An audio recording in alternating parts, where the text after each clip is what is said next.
Eu convido você a abrir a palavra do Senhor na carta aos Hebreus, no capítulo 10.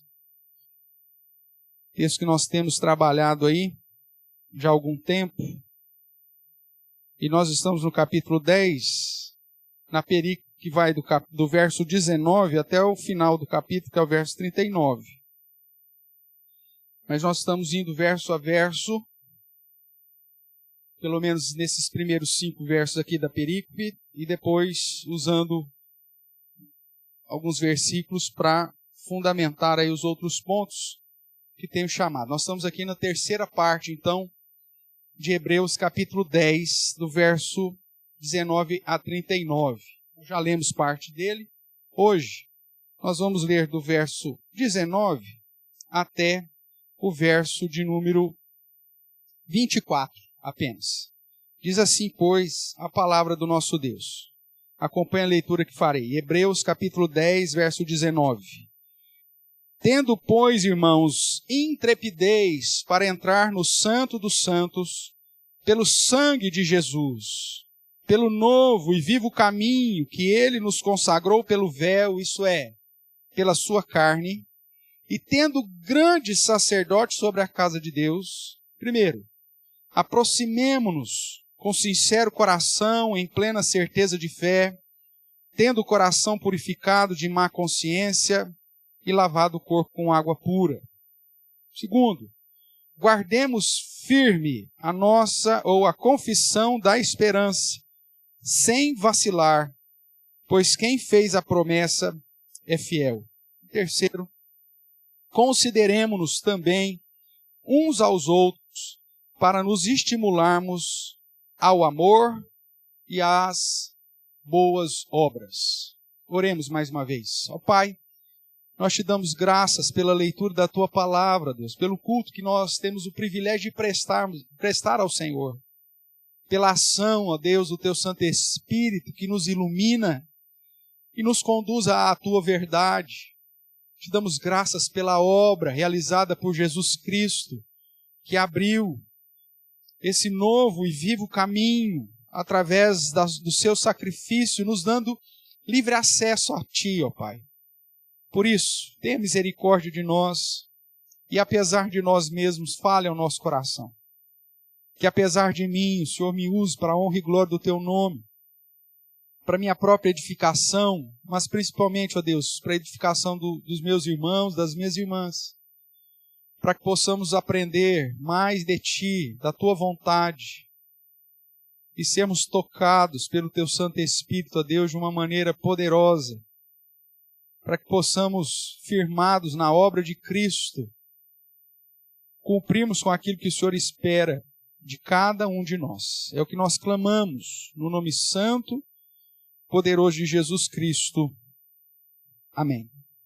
Amém, queridos? Como já disse, nós estamos aí estudando, então, sobre Hebreus, que tem o objetivo de gerar perseverança no coração dos crentes, e o texto, ou a carta aos Hebreus, apresenta Jesus Cristo como sendo o Supremo.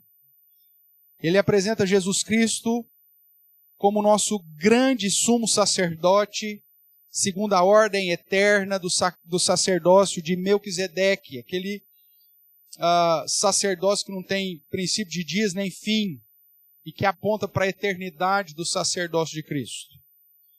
O texto da carta aos Hebreus também nos fala que Jesus Cristo, por seu sacrifício em nosso lugar, ou seja, um sacrifício vicário, uma oferta única e um sacrifício perfeito, definitivamente nos justificou e nos reconciliou com Deus Pai, aqueles que são chamados para a sua própria glória. Ou, como o apóstolo Paulo, em Romanos, prefere chamar dos justificados. Nós vimos também que pelo sangue de Jesus nós temos acesso ao Santo do Santo Celestial. Portanto, lavados e remidos pelo sangue do Cordeiro, nós fomos constituídos reinos e sacerdotes. Somos embaixadores de Cristo e ao mesmo tempo sacerdotes de Deus e de Cristo, agora, reinando nesse momento.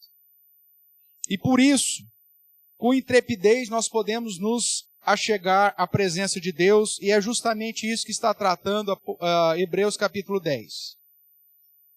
Levando em consideração toda a superioridade de Cristo e toda a obra de Cristo em nosso favor, nós podemos fazer algo. É disso que ele está dizendo. E ele vai apresentar aqui algumas exortações.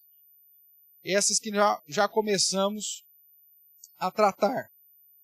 Na sequência, portanto, aqui no capítulo 10, do verso 19 a 39, até como uma consequência natural do fato de Jesus Cristo ser superior sobre tudo e todos, e a sua obra nos dar esse livre acesso a Deus, ele nos fala sobre os 7 benefícios dessa obra de Cristo que foram aplicadas sobre os justificados. Como eu disse, são exortações, mas eu prefiro chamar de benefícios, porque todas as exortações presentes no texto, na verdade, apontam um grande benefício que nós temos em Cristo Jesus.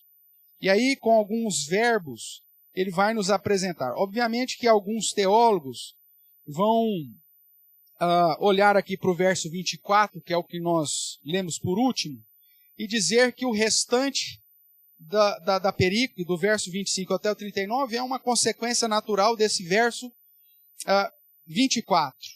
Porém, eu prefiro subdividir, até para que fique mais claro quais foram esses benefícios, né, apresentados pelo autor, aqui sintetizados aí através dessas exortações. Então, cada benefício, obviamente, exige aí uma postura de nós crentes. Nós vimos no verso, e eu chamei a sua atenção durante a leitura, no verso 22, que o primeiro benefício que temos através da obra de Cristo é o livre acesso ao Deus Pai. Portanto, o verso 22 diz, olha, sabendo aquilo que Cristo é e sabendo aquilo que Cristo fez, aproximemo-nos. Né? Aproximemo-nos com um sincero coração, em plena certeza de fé, e tendo o coração purificado da má consciência e lavado o corpo com água pura. Nós estudamos isso algumas semanas atrás, e vimos então que nesse benefício Jesus abriu um novo e vivo caminho por esse sacrifício, nos dando livre acesso ao Pai. Nele, em Jesus, o nosso grande sumo sacerdote, nós somos feitos esse reino de sacerdotes. E como sacerdotes purificados pelo sangue de Cristo, nós temos acesso a Deus, acesso para buscá-lo, para adorá-lo e para servi-lo.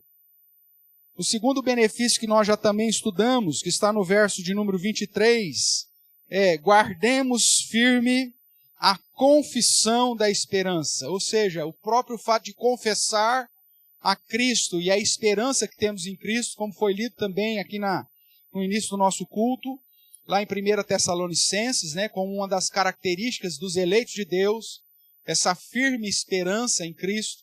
Nós temos o privilégio, irmãos, de anunciar isso, dar a razão, né, para aqueles que nos perguntam da nossa esperança. E aqui a palavra, inclusive, esperança, ela tem como parte da sua palavra o radical que aponta para a palavra fé. Portanto, essa confissão da esperança não é simplesmente aquilo que nós cremos, aquilo que nós esperamos, mas aquilo que nós cremos em relação às promessas de Deus. Então nós já estudamos e vimos que confessar, proclamar, testemunhar a respeito da esperança que temos em Cristo, além de um dever, é um grande benefício. E nos cabe anunciar a sua palavra a todos, em todo tempo e lugar, firmado no fato de quem fez a promessa é fiel. Nós somos chamados para proclamar as virtudes de Deus. Somos sacerdotes de Deus, na verdade. E agora, entrando aí no terceiro benefício da obra de Cristo aplicada sobre os crentes ou sobre os justificados, nós chegamos no verso 24, quando ele diz, consideremo-nos também uns aos outros, para nos estimularmos ao amor e às boas obras. Esse é o terceiro benefício, então, que eu quero compartilhar com os irmãos nessa noite. O benefício da vida fraternal. O benefício do convívio na comunidade dos santos. O benefício de termos sido alcançados em Cristo e, pela ação única e soberana de Deus, termos sido feitos filhos de Deus, adotados como filhos de Deus. A obra de Jesus Cristo, portanto, irmãos, nos redimiu e nos reconciliou como Pai como já falamos anteriormente. E sob a ação desse Deus triuno, nós recebemos não apenas a fé salvadora, como diz lá em Efésios capítulo 2, mas também o arrependimento para a vida, como o livro de Atos deixa claro que é o Senhor quem concede. E nesse momento, então, que recebemos a fé salvadora, o arrependimento para a vida, os nossos ouvidos foram abertos com o evangelho da salvação, e nesse momento, segundo as Escrituras, nós somos selados, batizados com o Espírito Santo. E nesse momento fomos adotados, fomos feitos filhos de Deus. Ou seja, estamos na família do Senhor. Nós cantamos aqui há pouco, no primeiro hino, que somos família de Jesus. E esse é um dos benefícios que é possível apenas através da obra e daquilo que Jesus de fato é. Vejamos alguns versos, irmãos, bíblicos, para referendar aqui esse terceiro benefício. Primeiro, lá em Romanos, capítulo 8, e mesmo se você tiver dificuldade para abrir as Escrituras, não tem problema, só acompanhe a leitura que farei, mas para aqueles que já têm certa familiaridade com a sequência bíblica, então acompanhe abrindo os textos e acompanhe a leitura que farei. Primeiramente, Romanos, capítulo 5, verso 8 diz: Mas Deus prova o seu próprio amor para conosco pelo fato de ter Cristo morrido por nós, sendo nós ainda pecadores. Logo, muito mais agora, sendo justificados pelo seu sangue, seremos por ele salvos da ira. Pois se nós, quando inimigos, fomos reconciliados com Deus mediante a morte do seu Filho, muito mais, estando já reconciliados, seremos salvos pela sua vida. E não apenas isso, mas também nos gloriamos em Deus por nosso Senhor Jesus Cristo, por intermédio de quem recebemos agora o quê? A reconciliação. Nós somos reconciliados com Deus, nós podemos ter intimidade com Ele, podemos viver em comunhão. Quando nós olhamos para Efésios, avance aí um pouquinho as folhas aí da sua Bíblia, no capítulo 1, nós vemos o apóstolo Paulo mais uma vez exaltando a Deus quando ele diz: Bendito o Deus e Pai de nosso Senhor Jesus Cristo, que nos tem abençoado com toda a sorte de bênção espiritual nas regiões celestiais em Cristo. Assim como nos escolheu nele, antes da fundação do mundo, para sermos santos e irrepreensíveis perante ele, e em amor nos predestinou para ele, para o quê? Para a adoção de filhos, por meio de Jesus Cristo, segundo o beneplácito da sua vontade, para o louvor da glória de sua graça, que ele mesmo concedeu gratuitamente em Jesus, ou seja, no amado, no qual temos a redenção pelo seu sangue, a remissão dos pecados, segundo a riqueza da sua graça. Dentro desse processo das bênçãos que recebemos em Cristo, dos benefícios que a obra de Cristo aplica sobre os justificados, a adoção de filhos está inclusa. Ainda aqui no capítulo 1 de Efésios, verso 13, nos diz: Em quem também vós, depois que ouvistes a palavra da verdade, o evangelho da vossa salvação, tendo nele também crido, fostes selados com o Santo Espírito da promessa, o qual é o penhor da nossa herança, até o resgate da sua propriedade em louvor da sua glória. Em Cristo nós recebemos uma herança de Deus. Em Efésios capítulo 2, nós vemos que a obra de Cristo nos garante vida. Ele diz: Ele vos deu vida, estando vós mortos nos vossos delitos e pecados.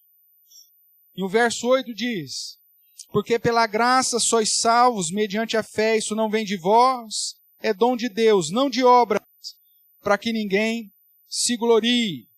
E ainda a partir do verso 10 ele diz: Pois somos feitura dele, criado em Cristo Jesus para boas obras. Veja, Cristo nos adota, mas nos salva com o objetivo de realizarmos obras para a sua glória.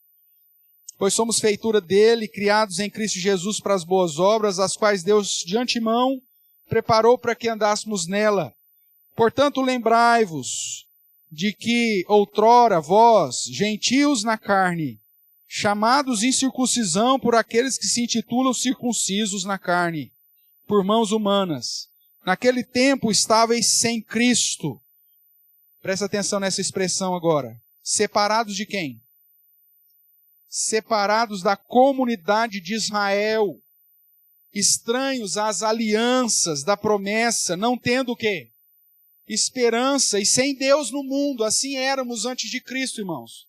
Estávamos estranhos à aliança, não pertencíamos à comunidade de Israel. Estávamos sem esperança e sem Deus no mundo. Mas agora, em quem? Em Cristo Jesus, vós que antes estáveis longe, fostes aproximados pelo sangue, pela obra de Cristo. Porque Ele é a nossa paz, a qual de ambos fez um, e tendo derribado a parede de separação que estava no meio, a inimizade, aboliu na sua carne a lei dos mandamentos na forma de ordenanças, para que dos dois, ou seja, incircuncisos e circuncisos, os dois, criastes em si mesmo um novo homem, fazendo a paz, e reconciliasse ambos em um só corpo com Deus, por intermédio da cruz, destruindo por ela a inimizade. E vindo, evangelizou paz a vós outros que estáveis longe, e paz também aos que estavam perto, porque por ele ambos, ou seja, judeus ou gentios, temos acesso ao Pai em um Espírito. Assim, já não sois estrangeiros e peregrinos, mas o quê? Concidadãos dos santos. E essa frase é fantástica. E sois da família de Deus. Consideremos-nos, pois, uns aos outros, irmãos. Nós podemos nos considerar uns aos outros porque em Cristo Jesus foi derrubado o muro de separação, não há mais distinção entre Israel e o gentio. A igreja e Israel são é a mesma coisa. Portanto, hoje nós, em Cristo e pelo sangue de Cristo, fazemos parte da comunidade de Israel, do verdadeiro Israel. Porque somos da família de Deus. Alguns outros textos, voltemos lá para o Evangelho de João, capítulo 1, vai reforçar isso como ação de Deus em nossa vida. E lá no capítulo 1, verso 12 diz: mas a todos quantos o receberam, deu-lhes o poder de serem feitos o quê? Filhos de Deus, a saber, os que creem no seu nome. Agora, quem são os que creem no seu nome? Os quais não nasceram do sangue, ou seja, não é porque você é judeu que você, de fato, está em Cristo. Que não nasceram da vontade da carne, não é porque você quer. Eu queria ser tanto eleito, não é porque você quer, não nasce da sua vontade. E nem da vontade do homem, não é porque eu quero que você seja, mas da vontade de Deus. Quando Deus, na sua obra, age abrindo a porta do nosso coração e concedendo-nos a fé salvadora, o arrependimento para a vida, e ao ouvirmos o evangelho da nossa salvação, nós podemos nele crer porque Deus, foi a vontade de Deus que abriu o nosso entendimento. E a partir desse momento nós cremos que Jesus é o Filho de Deus, o Deus encarnado, o nosso Salvador. E uma vez recebendo a Cristo e crendo nele, conforme o verso 12 nos diz, foi-nos dado o poder de sermos feitos filhos de Deus. Por isso nós fazemos parte da família de Deus. Só é filho de Deus aquele que é encontrado em Cristo e que é alvo dos benefícios que Cristo realizou em nosso lugar. Dentre esses, o livre acesso a Deus, o privilégio de confessar sobre a nossa esperança e agora de termos uma vida em família, uma vida fraternal. O último texto dessa sequência que eu quero compartilhar contigo é Gálatas, capítulo 3. Gálatas, capítulo 3, do verso 26 em diante.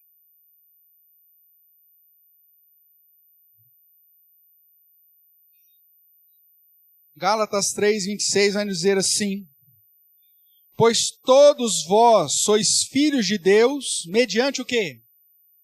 A fé em Cristo Jesus.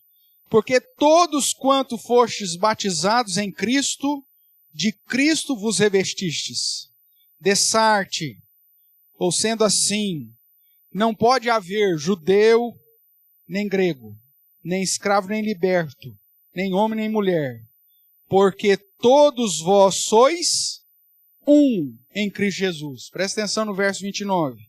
E se sois de Cristo Jesus, também sois descendentes de quem? De Abraão. E são mais o quê? Herdeiros, segundo a promessa. Nós fazemos parte da comunidade de Israel, da verdadeira comunidade de Israel. Nós somos o Israel de Deus, porque em Cristo nós fomos feitos herdeiros e recebemos todas as promessas que foram dadas desde o início a Abraão. Por isso nós já estudamos isso aqui em Hebreus, vemos que a nova aliança não é nova no sentido de que despreza a antiga, mas é a reforma da nova, como o capítulo 9, verso 9 vai dizer.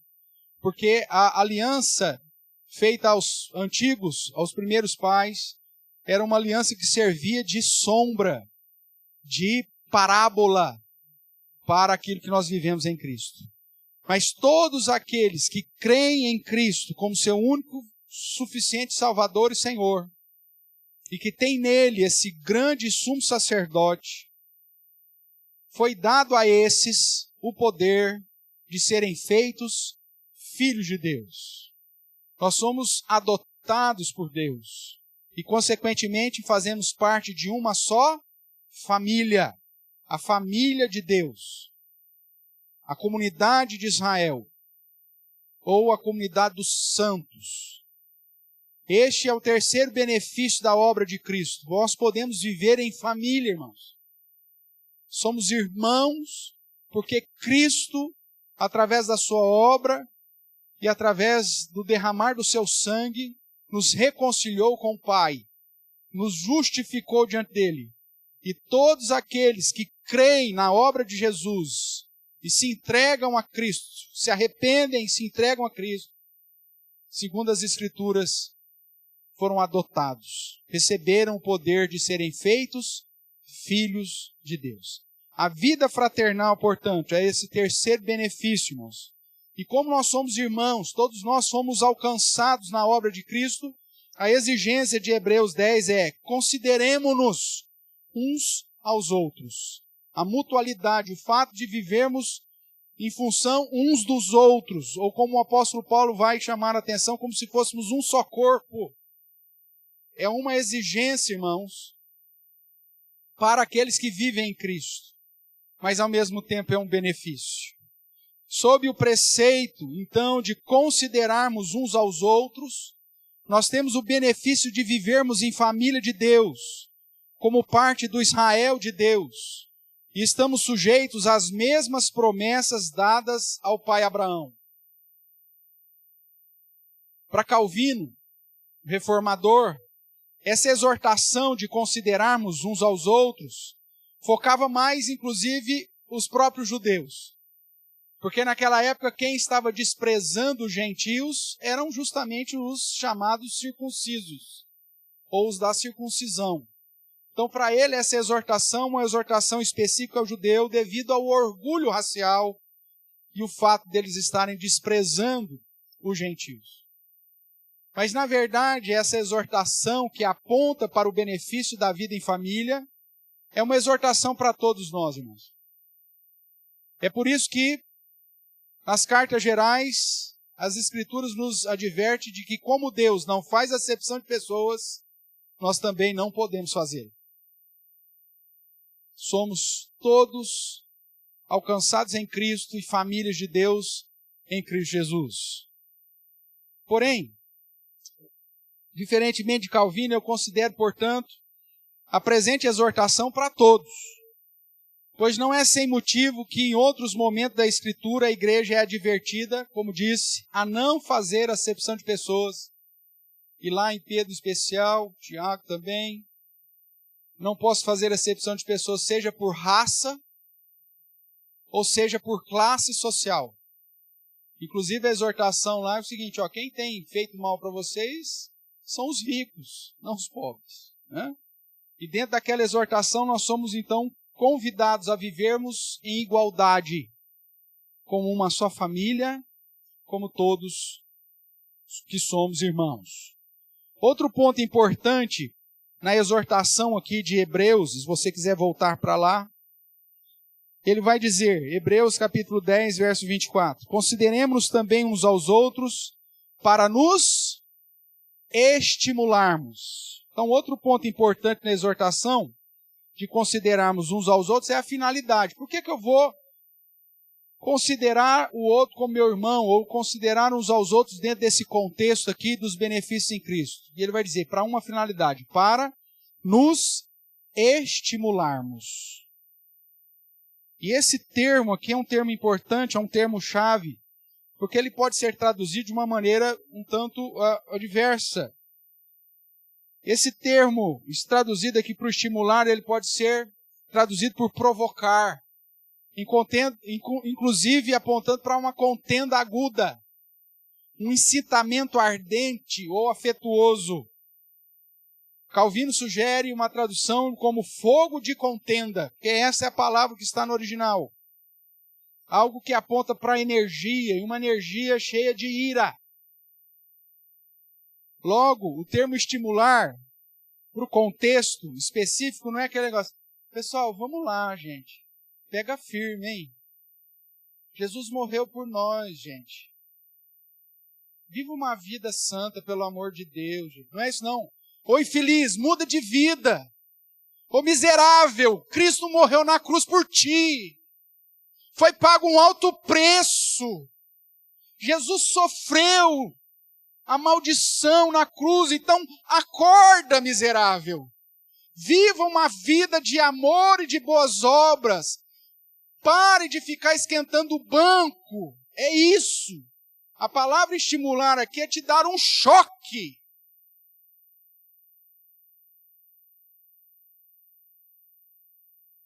Só que hoje nós olhamos para a igreja e falamos assim, vamos lá, gente. Porque não pode dar choque. Tem gente que fala assim, não, nem grita. Não grita não. E talvez não goste que o pastor às vezes dá uma exortação mais alta, porque está dormindo tão profundamente, inclusive no sermão. Eu falei, esse homem vai e vem. De repente ele fica pequenininho. Porque está dormindo. Se dorme no sermão, imagina a obra. E a palavra é, considere uns aos outros. Ou seja, saiba que cada um de nós é importante. Considerar uns aos outros é esse, dar importância. Mesmo que eu olhe para alguém e fale, fulano parece ser tão sem sal, sem açúcar, mas na visão de Deus ele foi alvo da graça, alcançado pelo sangue. E a minha tarefa e sua tarefa, nos estimularmos, nos provocarmos mutuamente, de uma maneira de um incitamento ardente, e ao mesmo tempo afetuoso, porque é como irmão, mas para te chamar a atenção que você não pode ficar em inércia, mas que você realmente tem que vibrar com energia nas boas obras e no amor. É com essa energia e ira, irmãos, que a palavra estimular não é aqui uma palavra de motivação apenas, é muito mais.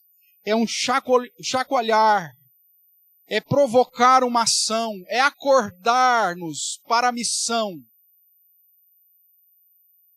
O texto diz que como benefício em Cristo, onde nós temos livre acesso ao Pai, onde nós temos o privilégio de proclamar a confissão da esperança, nós devemos ser ativos e muito ativos na obra do Senhor. Não é uma opção. Afinal de contas, aquilo que Cristo fez por nós deve realmente nos dar um ânimo extra-humano, supra-humano, para que a nossa vida seja vivida tão somente para a honra e para a glória dele. Nós precisamos considerar todos os que verdadeiramente estão em Cristo como irmãos, parte da família de Deus, para incitar com muita força e energia para que esses vivam em amor, e não apenas em amor, mas na prática das boas obras. É o modelo de Tessalônica, de uma fé operosa, uma fé que gerava obras, de um amor abnegado. É sobre essas duas situações que o texto de Hebreus vai dizer. Você quer dar prova da sua eleição, como no contexto de Tessalônica, eles eram considerados eleitos de Deus, pela prática que tinham, então tem uma fé que gere obras, uma fé operosa, como Tiago nos chama a atenção. Seja praticante da palavra, não apenas ouvinte dela, e estimule um ao outro, para que sejamos todos achados nesse sentido, de praticantes. Amemos profundamente uns aos outros, para orarmos uns pelos outros, para intercedermos uns pelos outros, para chorarmos com os que choram, para sentir a falta uns dos outros e clamarmos ao Senhor para que Deus toque no coração. Precisamos nos estimular, irmãos, na pregação, para falarmos desse amor de Deus, para chorarmos pela vida dos nossos irmãos que estão passando por dúvidas na fé. Precisamos nos estimular de tal forma que choremos pelos nossos filhos, para que eles tenham uma experiência com Deus. E que não sejam apenas alguém dentro da igreja. Ser da igreja não significa ser da família de Deus. E enquanto nós não estivermos incitados no sentido de energia e ira para amar e sentir a dor daquele que ainda não foi tocado pelo Espírito Santo, e nos estimularmos às boas obras para que possamos ser de fato instrumento na mão de Deus, enquanto isso não queimar dentro do nosso coração, irmãos, nós não entendemos o que é o verso 24. Você tem noção do tamanho da obra de Jesus Cristo realizado por você na cruz do Calvário? O plano eterno de Deus, a paciência de Deus na organização do povo de Israel, cada batalha, cada momento, cada profeta levantado, cada momento da revelação. Irmãos, isso foram milênios, para que hoje nós pudéssemos ter o privilégio de estarmos reunidos como família de Deus. Não para você pensar naquilo que é importante para você, mas como filho de Deus e membro da família de Deus, buscar aquilo que é importante para o reino. Acorde. Como família, irmãos, devemos estimular de modo ardente uns aos outros para que vivamos como família da fé, em amor, que pode ser traduzido como caridade, e na prática das boas obras. Deixa eu referendar um pouco isso aqui com alguns outros versos bíblicos. Acompanhe aí, vamos lá para João capítulo 13.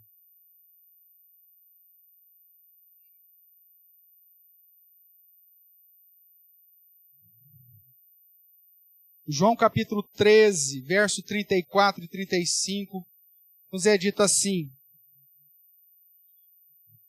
veja que é o estimularmos ao amor e às boas obras. Então vamos trabalhar com isso.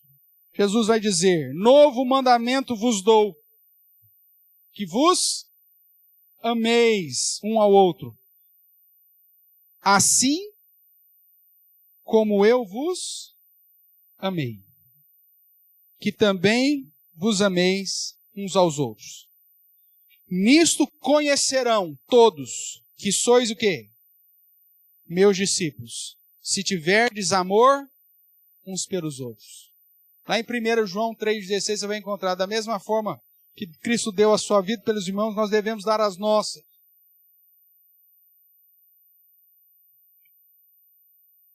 Irmãos, me permita uma analogia. Quando se trata da sua família, do seu núcleo familiar, sua família, seu pai, sua mãe, seus irmãos, cunhado, está aqui também. você sabe o quão terrível é a sua família. Você conhece ela muito bem. Você sabe de todos os defeitos que tem. É terrível, eu sei disso. Eu tenho família. Só que se alguém se levanta para falar mal de um dos nossos familiares, o que você faz? Você não faz isso não. Ele é tranqueira, mas é meu irmão. Não é assim? Nós defendemos a nossa família com unhas e dentes. Você pode até concordar com aquilo que está falando, mas você não deixa difamar.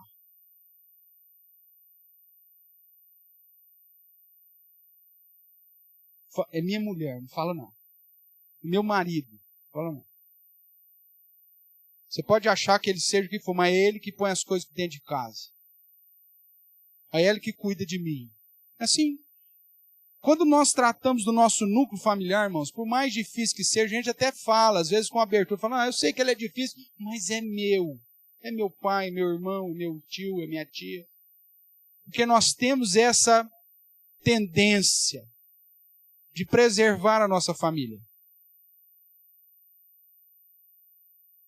Por mais difícil que ela seja. A família da fé também tem os seus problemas.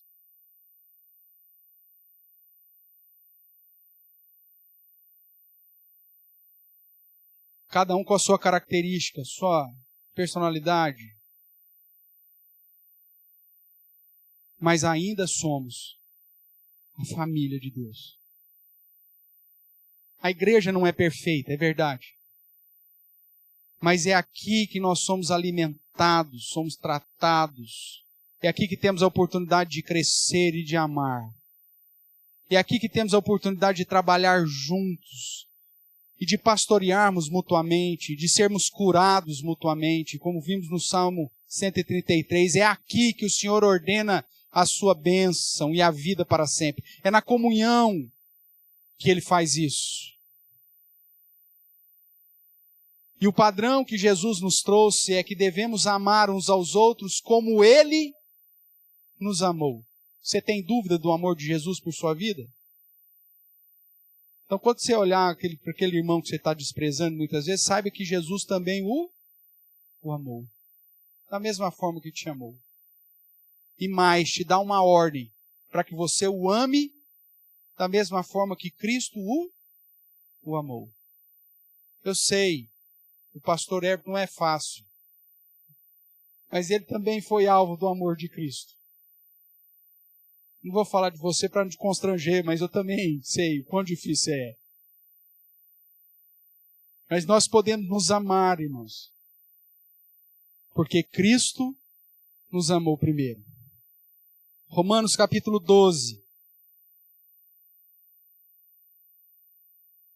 Romanos 12, verso 10. Amai-vos, não é amor qualquer um não, é amai-vos cordialmente uns aos outros com amor fraternal, com amor de irmão, preferindo-vos em honra uns aos outros. No zelo não sejais remissos, ou seja, nas obras. Sede fervorosos de espírito, fazendo o quê? Servindo ao Senhor. Consideremos-nos uns aos outros, estimulando-nos no amor e nas boas obras. Capítulo 13 de Romanos, verso 8. A ninguém fiqueis devendo coisa alguma, exceto o amor com que vos ameis uns aos outros. Pois quem ama o próximo tem cumprido a lei. A lei que o Senhor deu lá, o novo mandamento que Ele nos deu. Veja, irmãos.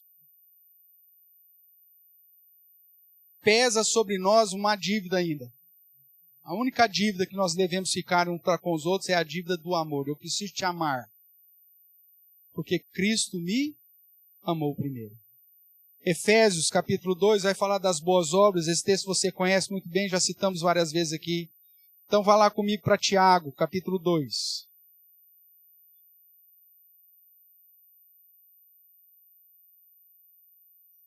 Tiago, capítulo 2, verso 14. Falando aí, focando mais a questão das obras, agora ele vai dizer, Meus irmãos, qual é o proveito se alguém disser que tem fé, mas não tiver obras? Pode, acaso, semelhante fé salvá-lo? Se um irmão ou uma irmã tiverem ou estiverem carecidos de roupa e necessitados de alimento cotidiano, e qualquer dentre vós lhes disser, ide em paz, aquecei-vos e fartai-vos, sem contudo lhes dar o necessário para o corpo, qual é o proveito disso?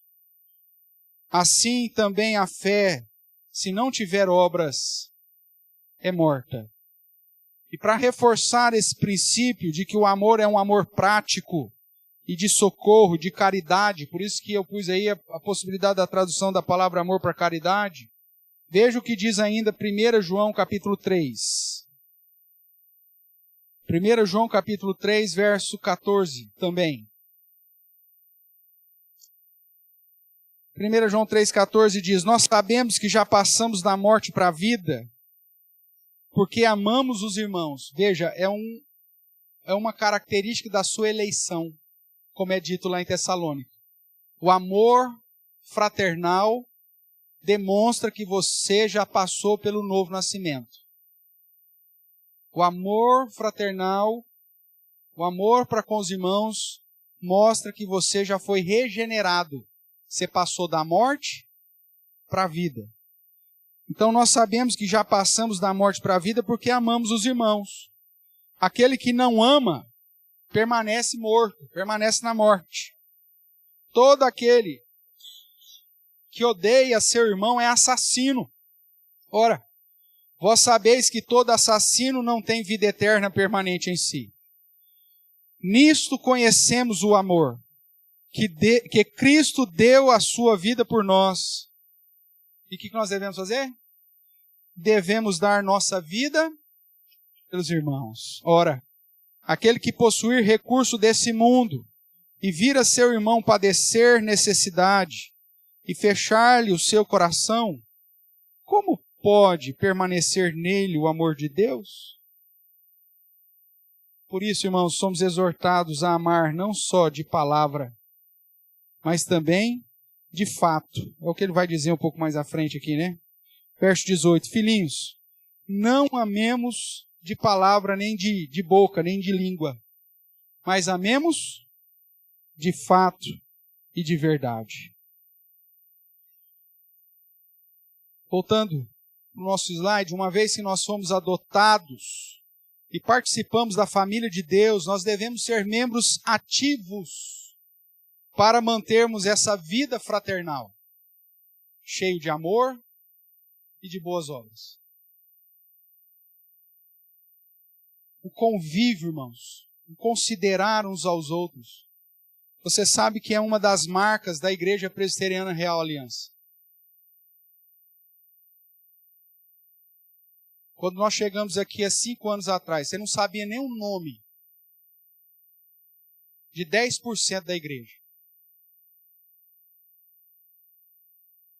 Vocês se assentaram durante longos anos, alguns 20 anos juntos, dizendo que eram igreja, mas não sabia nem o nome de quem estava do lado.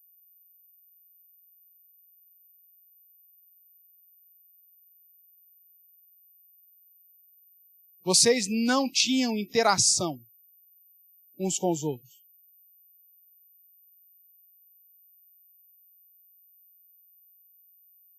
Não havia comunhão.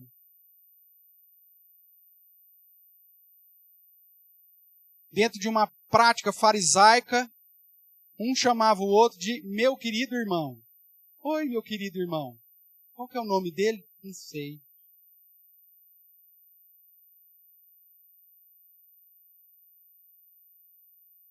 Há 5 anos nós temos batido nessa tecla, que nós precisamos viver como uma verdadeira família. Onde o problema de um passa a ser o problema de todos. Onde uma parte sofre, o todo sofre com ele.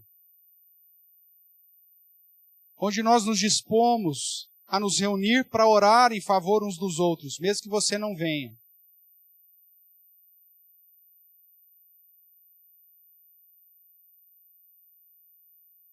onde somos estimulados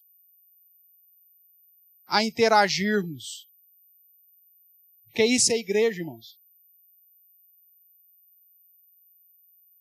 Porque se for apenas um lugar para nos reunirmos juntos, 1 ou 2 vezes por semana, isso passa a ser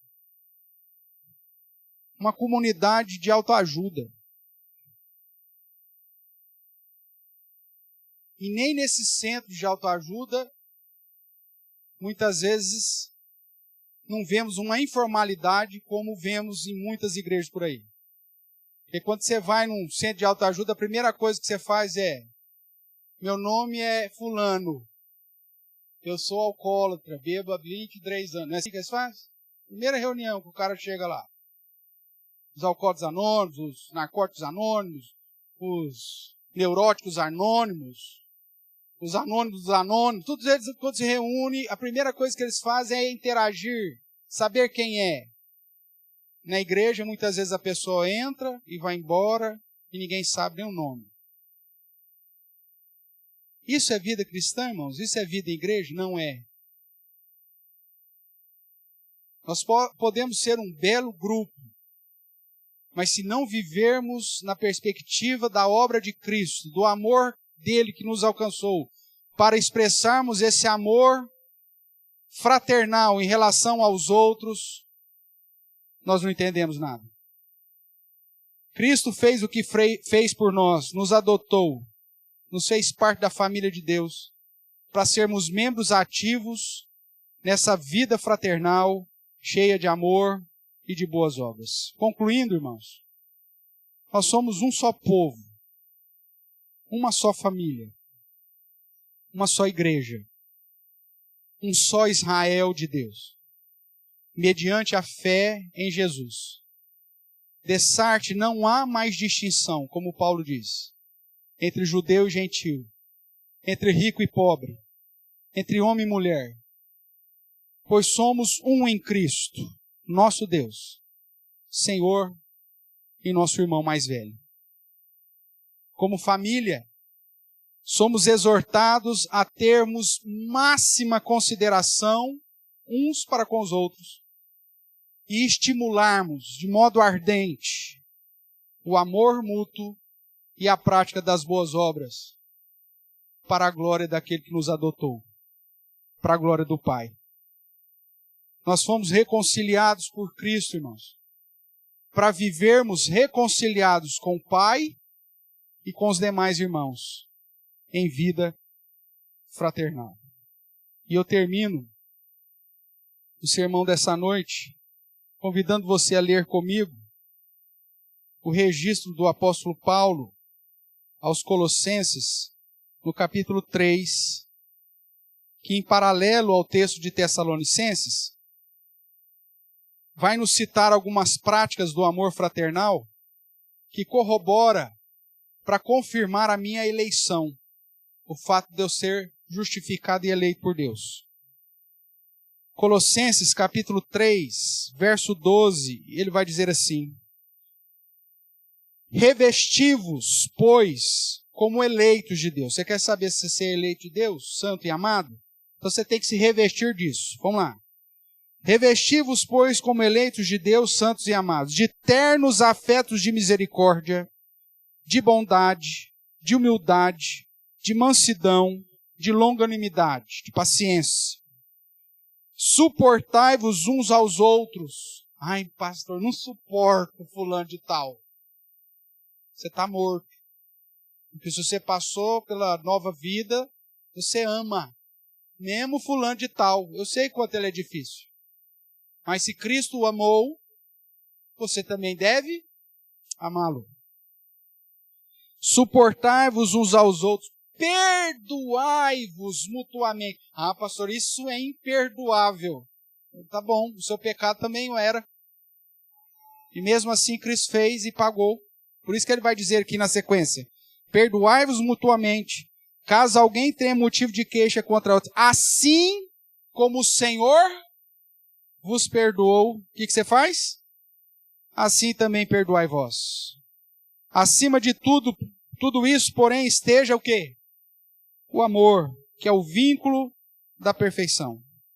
Seja a paz de Cristo o árbitro em vosso coração, a qual também fostes chamados em um só corpo, e sede agradecidos. Habite ricamente em vós a palavra de Cristo, e instruí-vos e aconselhai-vos como? Mutuamente, essa mutualidade. Considerando uns aos outros, pastoreando uns aos outros, instruindo mutuamente uns aos outros, aconselhando um ao outro, em toda a sabedoria, louvando a Deus com salmos e hinos e cânticos espirituais, ou seja, venha adorar ao Senhor, com gratidão em vosso coração. Seja agradecido pela família que o Senhor te deu. E aí ele resume. E tudo, falando das boas obras, e tudo o que fizerdes, seja em palavra, seja em ação, fazei-o em nome do Senhor Jesus, dando por ele graças a Deus Pai. A obra de Cristo e a superioridade de Cristo, o fato dele ser o nosso grande sumo sacerdote, nos garante livre acesso ao Pai, nos garante o benefício de confessar da nossa esperança e, ao mesmo tempo, o benefício da vida fraternal. Mas para que a vida fraternal seja uma realidade, irmãos, precisamos considerarmos uns aos outros para nos estimularmos ao amor e às boas obras, com energia, incitando ardentemente, para que possamos amar a Deus acima de todas as coisas e uns aos outros, como o Senhor mesmo nos ordenou. E que Deus assim nos abençoe. Amém?